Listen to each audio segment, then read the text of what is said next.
I'm an awkward human being. I just am. And it took me a long time to really appreciate that about myself. But once I did, it's actually one of my favorite parts about me. And that helps me be more brave in some of these situations.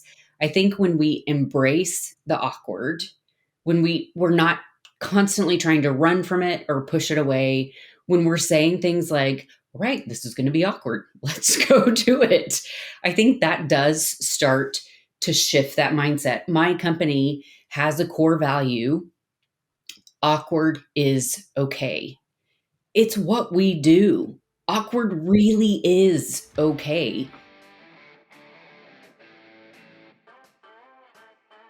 Good morning, HR. I'm Mike Coffey, and this is the podcast where I talk to business leaders about bringing people together to create value for shareholders, customers, and the community.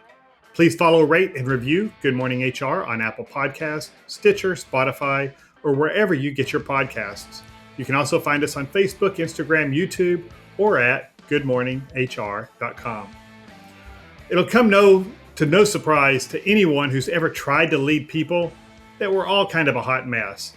What seems normal and appropriate to one person causes anxiety or revulsion in another. Sometimes bad behavior is just a trespass on unwritten company rules or norms.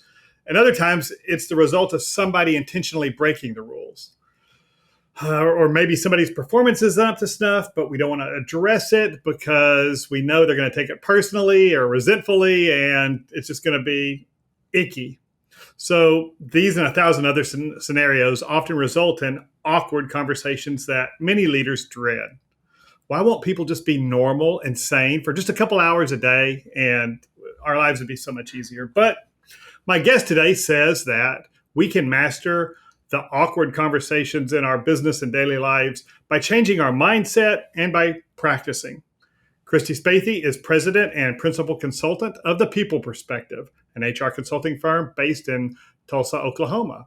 She's helped companies of all sizes overcome their people problems and is joining us today to help us master the art of awkward. Welcome to Good Morning HR, Kristi. I'm so excited to be here. So let's just start. I threw a few out there, but give me a good example of an awkward conversation that you in the real world that you deal with in helping clients master. I think the most common awkward situation and or conversation is that feedback conversation. So saying the hard thing that no one wants to say, telling people that they're not meeting your expectations, or their behavior isn't in line with what you want it to be or need it to be. That is the classic awkward situation or conversation, and the one that most people run away from, because I'm going to use your word that I use a lot. It feels icky. Yeah, it just gives us liver quiver. We don't want to have that conversation. Why is that? What do you think it is about those conversations that makes otherwise pretty straightforward, good business leaders just, nervous? I think it boils down to fear. So several different fear-based reasons why we might shy away from those conversations. One, I think we're afraid of the attack. So we're afraid that they might come back at us with something that we don't know how to respond to, that it might get emotional. That is one pretty prominent reason, I would say. And I remind leaders that when someone comes back at you with something that you don't know how to respond to, it's okay to say, I don't know. I'm not sure about that. That's a great point. Let me get back to you. So we don't have to have all of the answers all of the time in the moment. And then another reminder is when things get emotional, that's not usually when we do our best conversation, have our best conversations, provide the best feedback. So we can always shut those down when the emotions get involved and come back to them later when the emotions have had a chance to kind of work their way out of some of those situations. Another fear-based reason that might stop us from saying the hard thing, giving the hard feedback, is that they might not like us anymore. they might not want to be our friend, or they might not want to talk to us at work. And I'll say the unpopular thing, we're not leaders to make friends. Mhm. I'm not usually a very popular person where I work, but I think I have a good friend, Greg Hawkes, that talks I know about Greg. this. He talks about the fact that not giving that feedback, not saying the hard thing, is actually really selfish. It's about protecting us, not about protecting that individual.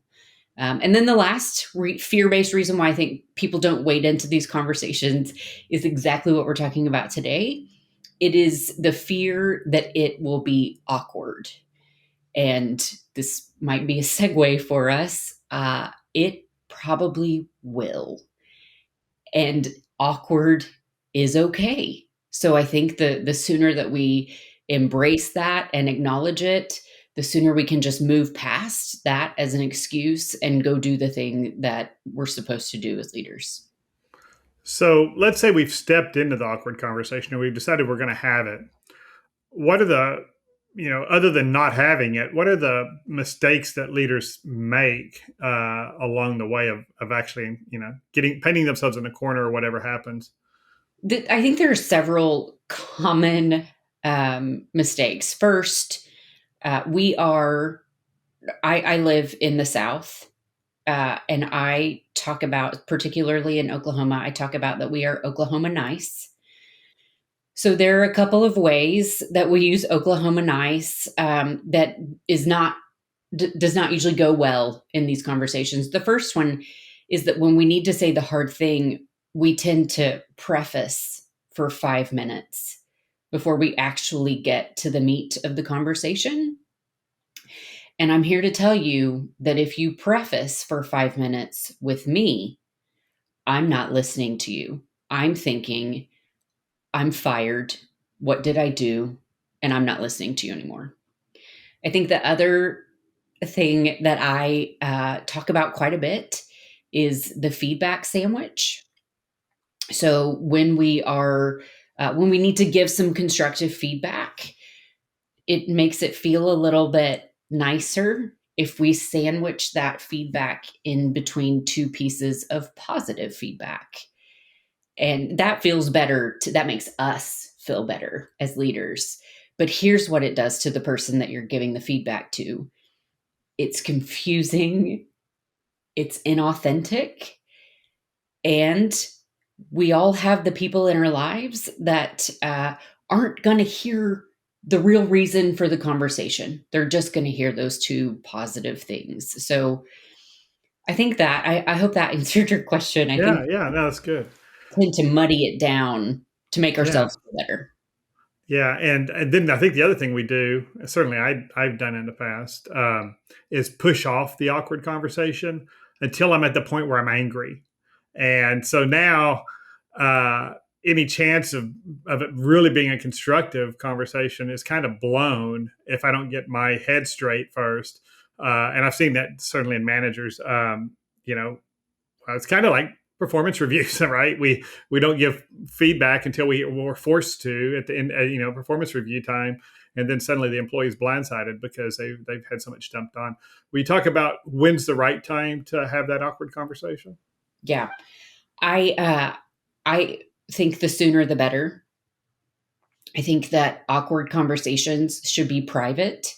So if you can have the conversation now, then do, but it needs to be private.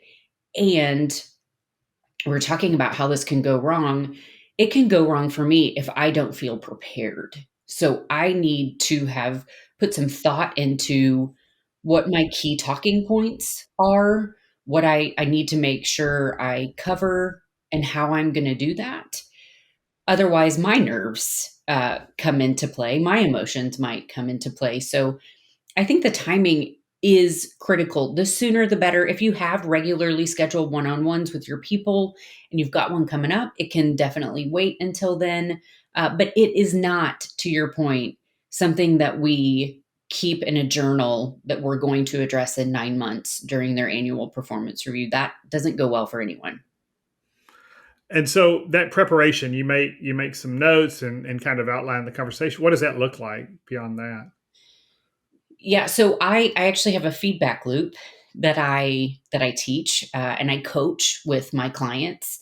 And the feedback loop, the first step in the feedback loop is say what you saw. And that, keep in mind, there's no preface there. There's not a step around prefacing. You say what you saw, you rip that band-aid off, and you say what the concern is. The next step is to state the impact. So when you do this, it impacts the team, the department, the organization in this way. The third step is their opportunity to speak. So, what's going on? What do you think about that? How can we address that? And then you close it by painting good, as Brene Brown would say, by resetting those expectations.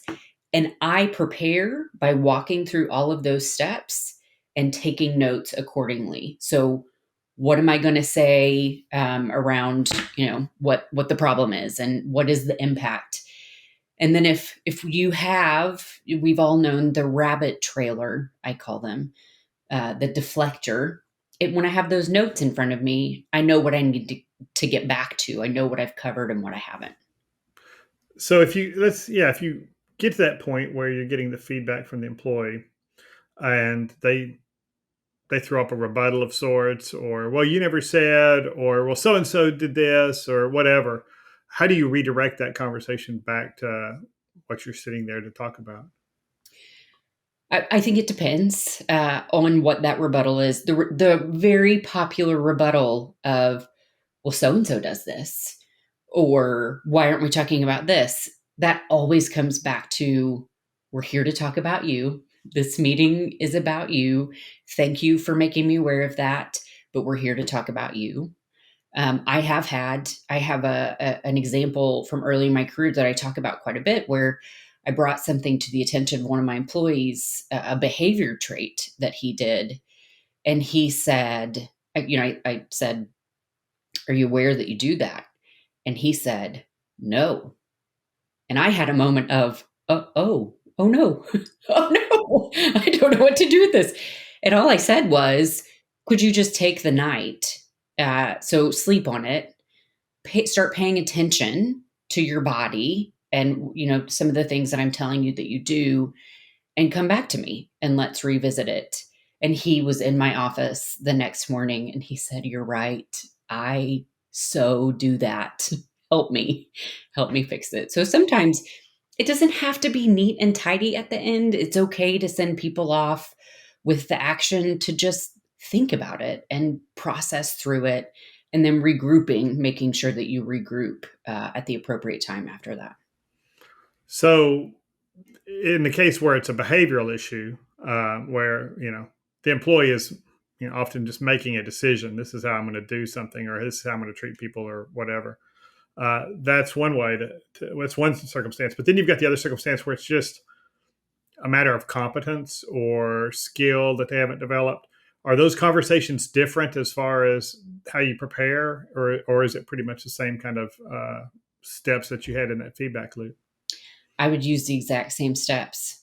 Obviously, the words and the talking points are going to be differently, but you're still telling them what the problem is, what the impact is, and then what your expectations are, what you expect from them. And either way, whether it's performance or behavior, when you finish the conversation, you have to go hold them accountable. And let's take a quick break. Good Morning HR is brought to you by Imperative, premium background checks with fast and friendly service.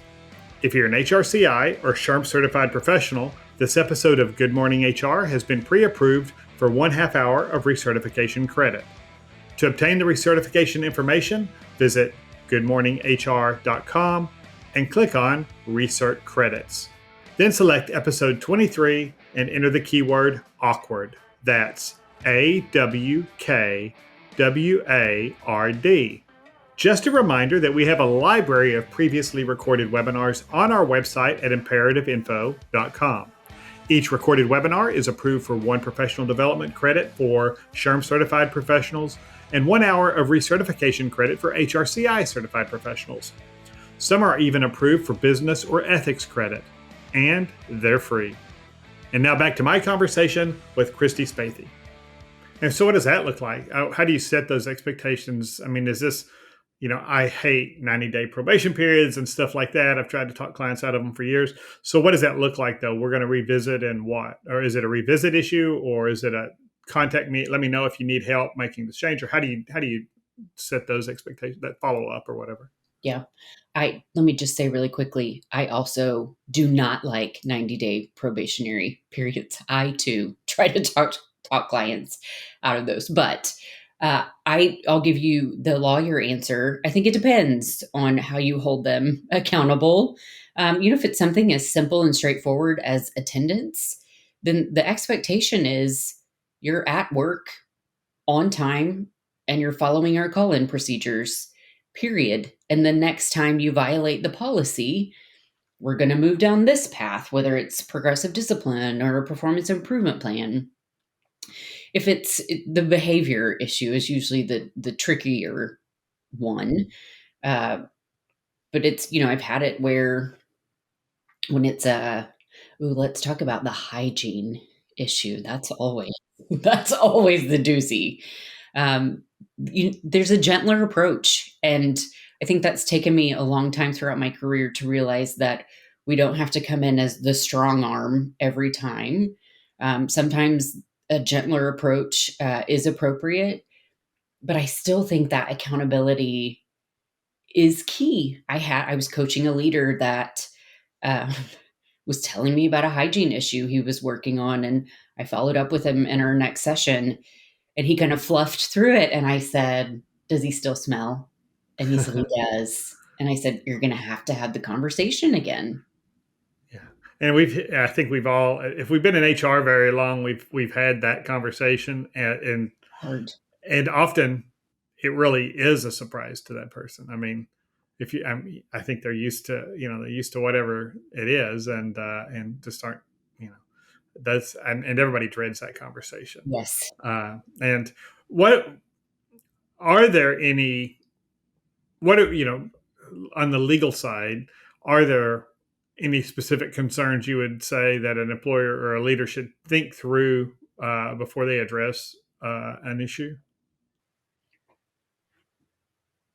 I think so. I mean, I think there are so many things that come into play in these conversations, um, particularly around protected classes. We want to make sure that we don't end up in an adverse impact situation where we didn't mean to discriminate, but we did. So we always want to think through that and make sure we're talking to legal counsel or HR before we have those conversations. I think I'll also go back to the emotion part. I think just making sure that we're practicing a lot of self-awareness in the fact of how prepared we are to have the conversation. Like you mentioned earlier, making sure we're not angry as we're walking into that conversation, because things can escalate and that can become a legal issue. But really understanding what we're talking about, that there couldn't be an interpretation of adverse impact or retaliation in some cases, and that we're truly dealing with the performance or behavior issue. Yeah, and making sure that the issue is really the issue. I mean, if sometimes we get to the snapping point and we've not addressed it, and so what we want to address is this thing right now, and really what the core is. We may even live with that issue from a lot of other employees who aren't annoying us all the time with a multitude of other sins, and so suddenly it can look to that employee and maybe to a judge and jury that we were singling out this one employee because we had a conversation with them about something that we let everybody else get away with. And so I can see, making sure that the issue is the issue and that we're getting down to the, really have, even if it means, I guess, I should have addressed this 3 months ago. I didn't. And I apologize for that, but we got to talk about this now. Yes, I think that self-awareness is so important in these conversations, just to understand in the moment how you're doing emotionally, but also in that preparation, really, like you said, is taking a step back and making sure that you are addressing the real issue and that there's not anything else that might come into play because we also have the employees that are really good at pushing our buttons. So knowing who those are as you go into these conversations and being ready for that. You at the beginning, I mentioned that you said that we can change our mindset about how these conversations go. How do you do that part of it? How do you make it get where you're more comfortable? I guess having these conversations. I think it's I talk a lot about that I'm an awkward human being. I just am. And it took me a long time to really appreciate that about myself. But once I did, it's actually one of my favorite parts about me. And that helps me be more brave in some of these situations. I think when we embrace the awkward, when we're not constantly trying to run from it or push it away, when we're saying things like, right, this is going to be awkward, let's go do it. I think that does start to shift that mindset. My company has a core value. Awkward is okay. It's what we do. Awkward really is okay. And that's how I start to shift. That's how I started to shift my mindset, is by really embracing it and understanding that it isn't just a necessary evil, but it's really makes what we do better when we just dive in. Yeah, there are a lot of clearly wrong ways to have those conversations, but there's not just one right way, right? Correct. And so we just have to go in and say, this person's a hot mess. I'm a hot mess. We're gonna do what we can, and I'm gonna try to be respectful and but direct. Yes. And I like the way you called it the sandwich, because that's we've been taught. I've been to so many conferences where somebody stood up and said, "Here's how you deliver performance feedback." Two nice things and one, and then get to the end. I think it's just confusing for people, I do too. uh, and it minimizes the important. I mean, if we're having a conversation about this, let's not minimize it. Let's, if we're going to have all this anxiety, let's do it once and get it over with and not have to redress it again. Yes. How does one go, other than maybe it's just do it as much as you can, but how does one practice doing this? I think it's back to self-awareness, emotional intelligence, looking for those opportunities. I have a story from a colleague that my colleague was on a plane. They had just gotten settled in their chair and they watched their former boss come down the aisle and sit in the seat right in front of them. And it's it's very important to the story that we say that relationship did not end well. So it wasn't a former boss that you're waving and excited to see. So at the end of the flight, what everybody does, everybody stands up. We're waiting on the door to open, and really pivotal moment for my colleague where he could have just stayed in a seat, hid behind a magazine or a book, and instead he stood up and tapped the boss on the shoulder and said, "Hey, where you headed?" Didn't fluff, didn't say good to see you because it wasn't good to see him, but really walked in to that awkward conversation. So I talk about awkward on purpose, really Hmm. looking for those moments that you can practice that in low stakes environment.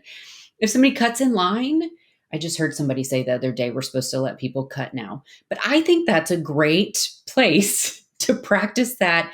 Excuse me, we can do it professionally and respectfully. Excuse me, I'm not sure if you saw, but the line is back Hmm. there. That's Yeah, something yeah. that we could very passive aggressively ignore and then whisper to our neighbor about how rude that person is. I think doing awkward on purpose is like building a muscle. The more we practice it, the easier it gets.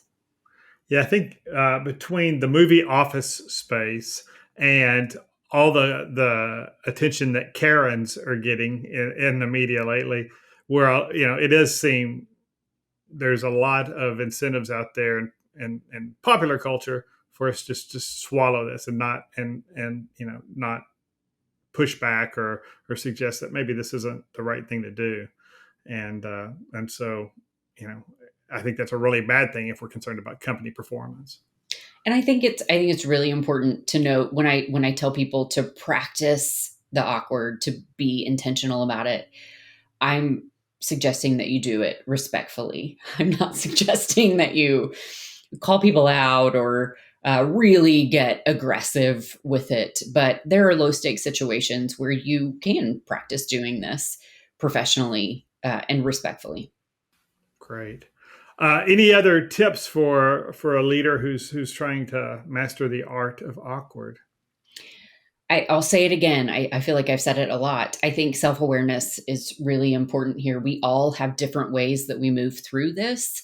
And so making sure that the individual is aware of their blind spots, the places, the areas where they get particularly uncomfortable or awkward, and then being ready for that. I've really learned about myself, and it's not rocket science, but I have learned so much in the latter part of my career that being prepared helps me so much. And we can't always be prepared, but when you can take a minute and get your thoughts together, that takes some of the nerves out of it for me. It takes some of the awkwardness and that discomfort out of it for me.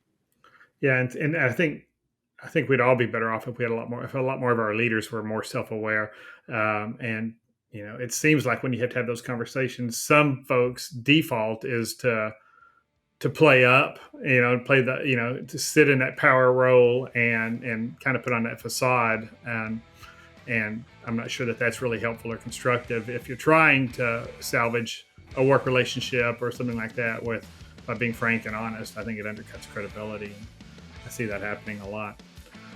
But I appreciate your time. That's really all the time we have today, Kristi. But welcome. Thank you for being on Good Morning HR. Thanks for having me.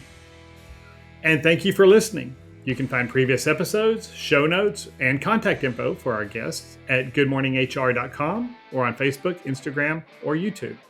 And don't forget to follow us wherever you get your podcasts. Rob Upchurch is our technical producer, and Imperatives Marketing Coordinator, Katie Bautista, keeps the trains running on time. And I'm Mike Coffey. As always, don't hesitate to reach out to me if I can be of service to you personally or professionally. I'll see you next week, and until then, be well, do good, and keep your chin up.